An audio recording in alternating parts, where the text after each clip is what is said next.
Hey everybody, thanks for being here. This week we're on the Lower Columbia River for some hot summertime Chinook salmon fishing with guide Chris Turvey. If you want to learn how to catch more fish, stay tuned. I'm Justin Wolf and this is Angler West Television.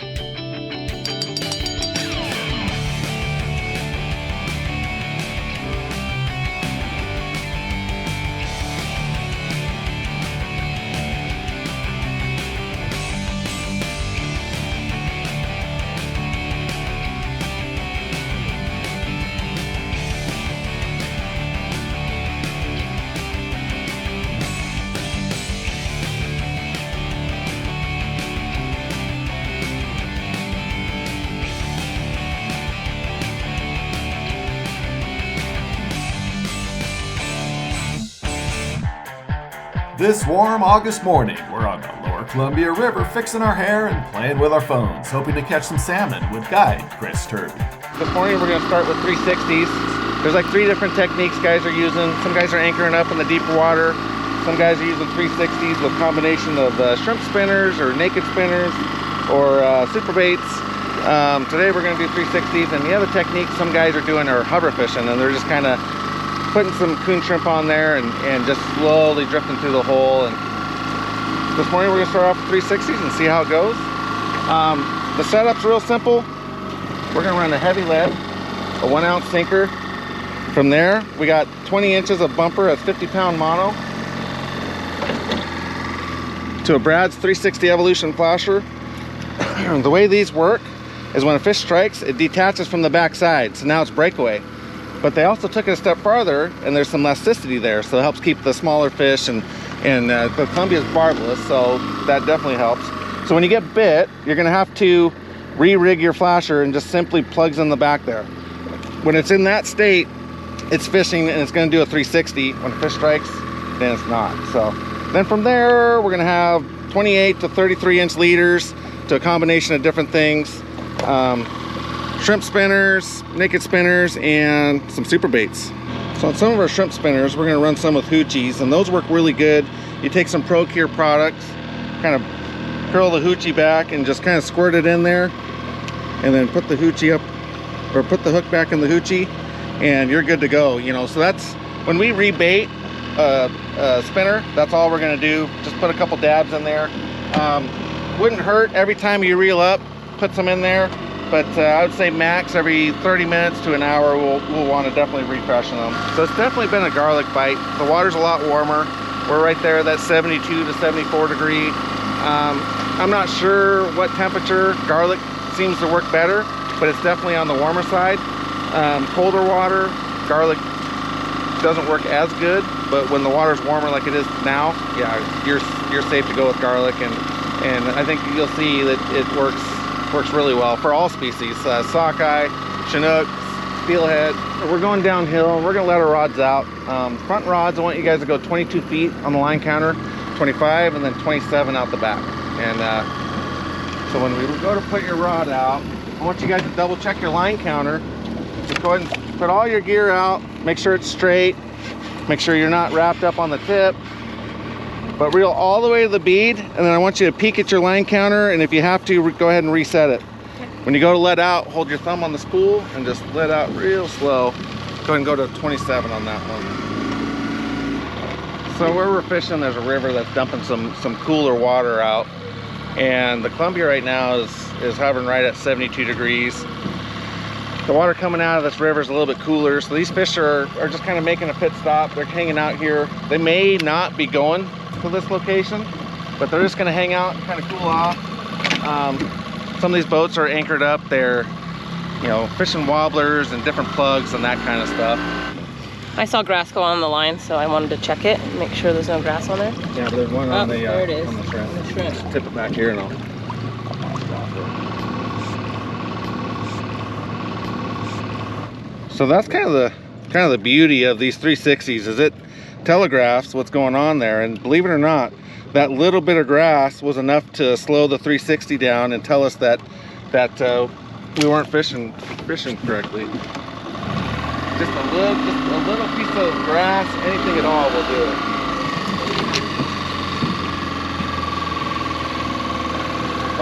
slowed down. Yeah, so that one there just knocked, yeah, it just nicked bottom for a second. Sometimes when it hits bottom, if you get to it in time, you can get it right off. Grab another shrimp.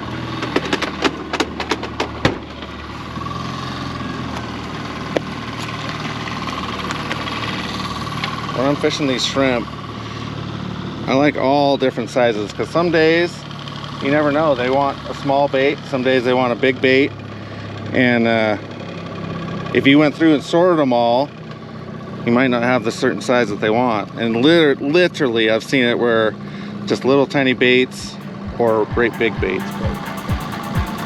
Yeah, that's it. We're ready to rock. Ready.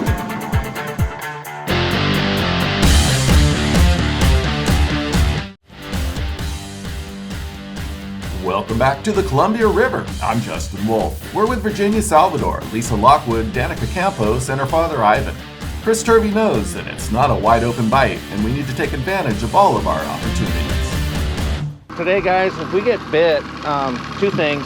If a bow rod gets bit, we want to get to the back rod on that side quickly. Usually the fish is going to run to the back of the boat, and it'll help, not get tangled up. However, if a back rod gets bit, we're going to leave all of our other rods and make sure it's not a small fish or something. And one of the problems I was doing for years is we'd get bit and everyone would get to the rod. It's a mad dash to get your rod reeled up and cleared out of the way. And then during the fight, we lost the fish or realized it's a small fish. And so all we did was just took the whole boat out of play. Since I started leaving my rods just a little bit longer, we've been getting, more fish and sometimes doubles. And you'll know when you have to reel it up. When it's a big fish that's taking line, we got to chase it down, then that's when we got to bring all the rods in. And so we started off kind of shallower, 22, 27 feet of water. Thought process was low light. They would have been on the edges trying to get out of the current. The tide's been running out all morning. We really weren't marking any. We came out in this deeper water and now we're starting to see some fish. 32 feet, 27 feet of water. So we're gonna give that a shot. Drop some of these rods down a little bit. So I just dropped this one to 38. Why don't we drop this one here to 38. Why don't you go 35 on this middle one, and the 27's on the front. I'm just curious how they're fishing from anchor. So these guys are sitting on anchor. We call these hog lines, where they all anchor in a row. They're fishing a couple different ways. A lot of them are running wobblers. They're like a big spoon on a 5x5 setup. So a 5-foot dropper to a heavy lead, so they're on the bottom, and then a 5-foot leader to their wobbler. And they want that wobbler to not go do a full circle, but 3 o'clock to 9 o'clock.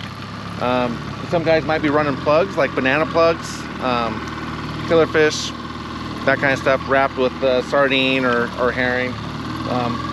Some guys even run some spinners from time to time. Well, there's a lot of differences for sure.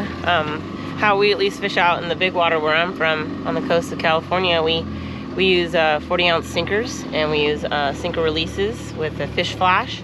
And then I use a curved anchovy that I curve myself, frozen anchovies, and they spin when we troll. We also use brad cut plugs and things like that on our deeper rods.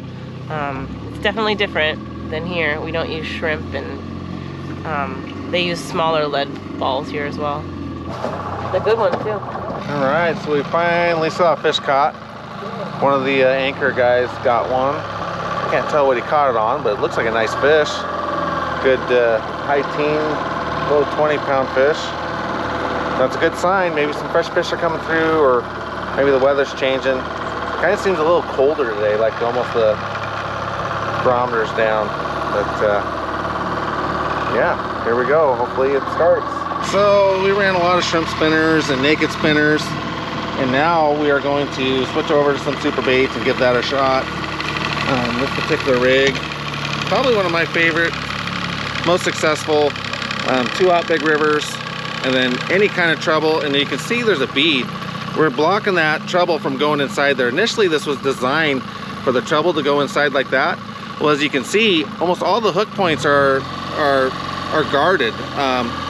By putting that bead in there, kind of leaves that treble out there, and so it's just a lot more exposed. We're seeing a lot of things happen we'll have a fish where this trailer hook is in the corner of the mouth, and then during the fight, that treble will latch on and kind of secures the fish. The other thing we're seeing is that treble will actually be in the corner of the mouth. That tells us that the fish struck from the side. It's been a super good rig. Again, that's on a 28-inch leader. Chicken of the sea, tuna and oil, and we'll put that on the bow rod and give that a go. Oh, I think it's gone, isn't it? Yeah. Ooh. All right. Well, right. Sorry. That was almost a double. I don't know if you guys saw that middle rod. That middle rod behind you's got bit too. I was just about to say something, and then it. Well, that's good. Back one went off. Yep. That was on a shrimp spinner. We're gonna do that again. And that bite there was on a shrimp spinner. We're just going in the side. Cut the little tail fin off. We got these little wires that we like to use sometimes. Kind of help assist it. Rip the legs off. What's cool about that setup is it's off axis, so it will also spin. But what I really like about that is the shrimp will stay on there a lot longer. And I've actually had takedowns where they didn't stick and then another fish came back and grabbed it, where pretty much any other way that you had it rigged, you would have lost your shrimp and probably not had that opportunity. But all right, so we know there's one out here. I don't know if you guys saw it, but that middle rod got rattled and then this back rod went off at the same time, and that's pretty common for here. These fish come through in waves, and it seems like there'll be a school or a pod of them come through, and you know, 3 or 4 will be hooked up, or a double here or a double there, and then right back to the waiting game.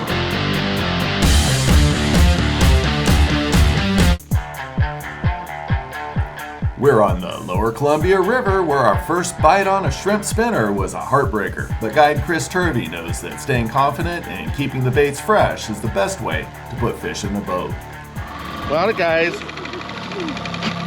when they rebait their super baits, they throw the tuna fish overboard. I don't. I throw it back in there, and what I find is I can get like 2 or 3 bait ups with the tuna fish, and versus just throwing it overboard. That one's ready to go. We'll put that back up on the bow. So I think a lot of these fish that are traveling like 12-15 feet in the water column, they're cruising in it. Typically, I don't think those are the biter fish, but this rod here was fishing up pretty high, and it just got rod rattled, or had one on for a little bit. Definitely going to pay attention to it and see if there's somewhat of a pattern going, if the biter fish are up high or if we need to keep dropping them down deeper. Maybe a fish. I don't know what it is. Oh, it's something. Stick it some lines. Go ahead and reel them all up. Here, fish. You got some on yours too. Get your rods up. There's a fish on this. Yeah. There's a fish. You got it. Color. Get that other rod up. Right. I don't know what you have. You might have to like go around the front of the boat or whatever you got to do. Yep. Here, ready. All right. Nice little chromer. Reel one more down. Right here.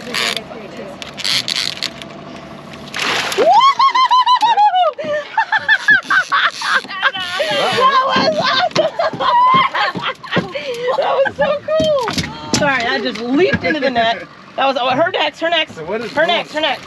What do you have on? Next. Right here. She has something a lot bigger. She's ready. Go. Yeah. Watch your head. Watch your head, okay? Watch your head. Keep reeling.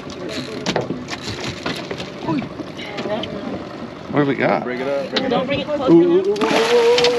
Oh, it's a big one. It's a big one. It's a big one. I got it. Oh, it's a big one. Okay. Yes. Curse, huh? Lip, lip, lip, lip, lip, lip, lip. Lip.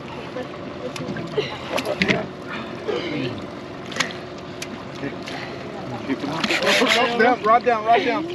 There you go. Okay.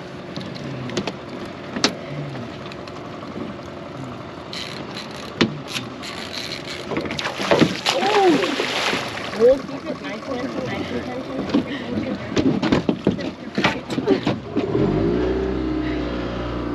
Real though. All the way to the tip. Wait, all the way to the tip. Start. Stay up on the side, stay up on the side. Stay on the side. Stay up on the side. There you go. That way, there you go. There you go. Oh, baby. Oh, baby. Come on, you. Come on, baby. Bring it in, bring him in. Remember, stay up on the boat, stay up on the side of the boat. That way it doesn't get hot underneath the boat. Okay, now give it one more Reel all the crank. way to the tip. Okay, nice and slow to the bead, and then just slow to the lift.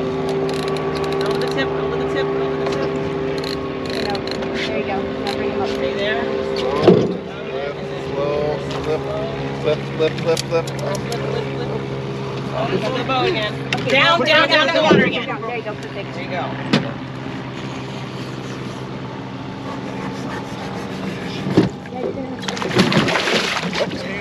Go back down. Go back down. Down into the water. Down into the water. Down into the water. There you go. Very good. That's right. All right. Down. Down again.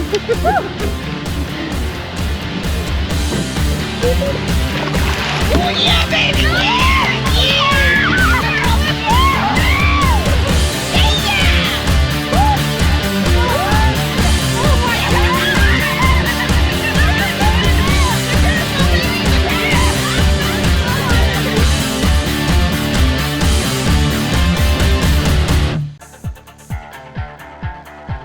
Welcome back to the Lower Columbia River. I'm Justin Wolf. While a majority of anglers are down at the mouth of the Columbia for the Buoy 10 fishery, we're upstream putting double hookups in the boat. So both those fish were actually on, this just one- regular shrimp, Yeah, or mine just was regular just regular. spinners. Just a Gucci and a gold blade. That's actually a 3.0, about a 26-inch leader. The other one was very similar, just a naked mono spinner, running just a mono spinner, Mexican hat. I like a number 4, and then a 2-aught or 1-aught. Small, it's sleek, it's going to work the best behind a 360, and obviously it can catch big fish. It performed. Yeah, it performed. Yeah, good job. Let's go do that again. To get the best action or best fill, slide the hoochie out or the hook out. Fill that thing. Yep, and then fill it. Just seems like it gets a little bit extra, a little more stuff in there. One thing you'll notice when you're 360, and some guys, I mean, every rod's doing a 360, but what we'll see sometimes, and it's combination with the rod and the placement of the rod, you'll actually get the action of the rod to help you kind of pause that flasher. Instead of just doing a 360 like it's just grinding down there, that 360 will come in at the top, pause for a second, and then down, pause, and that's combination with that rod getting it to slap. It was just doing it perfect. And like I was telling them, when I see a rod doing that, it's super fishy. And I think the other thing that's going on, I know with super baits, but I also think with these spinner blades, I think it's stopping the blade. I think that blade's skipping a beat when it's doing that. And I think that's the ticket. Rather than just having a rod just doing a 360, having that rod pause for a sec and then load up, pause for a sec, is really, really, really fishy. We see that upriver, you know, a lot. Yeah. This warm water, they're just like lethargic. They're just kind of just.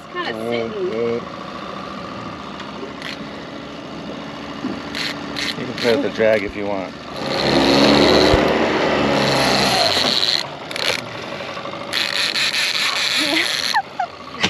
Oh my gosh. There's that little smile we're looking for. Oh my gosh. Too hot for this. Oh my gosh. You never get enough of this, huh? Okay, get closer here.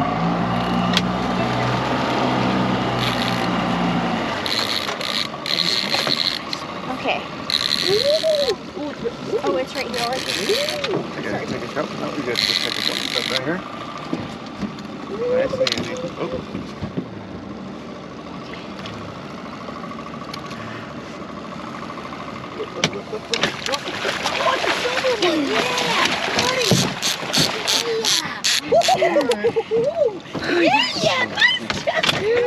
Nice job. That's a beautiful fish. Yummy one. I'm gonna lay this net down the middle. There you go. That's a nice Heck fish. yeah. I'll get all the other rods up too. Come on, Dad.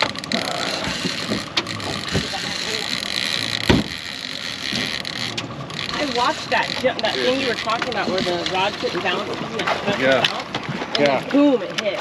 That's exactly. It's like you start getting that rod, you know, flopping. Yeah. And it's just, Nice job. Woo! Awesome. Is that rod down too? This one's down.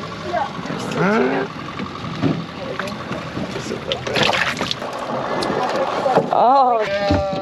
There you go. There you go. Good job. Slowly. There you go. Good.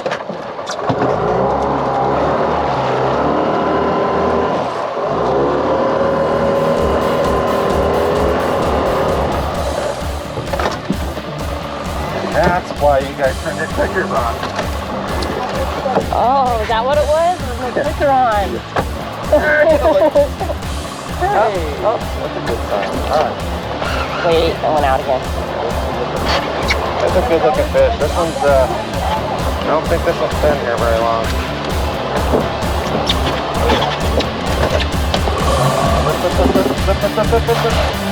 Ooh, yeah.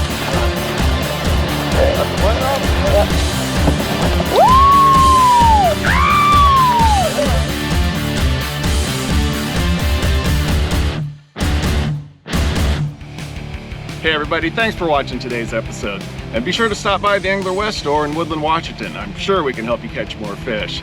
And remember, without the sponsors, there is no show. So please thank them when you can. Now get out there and do some great fishing.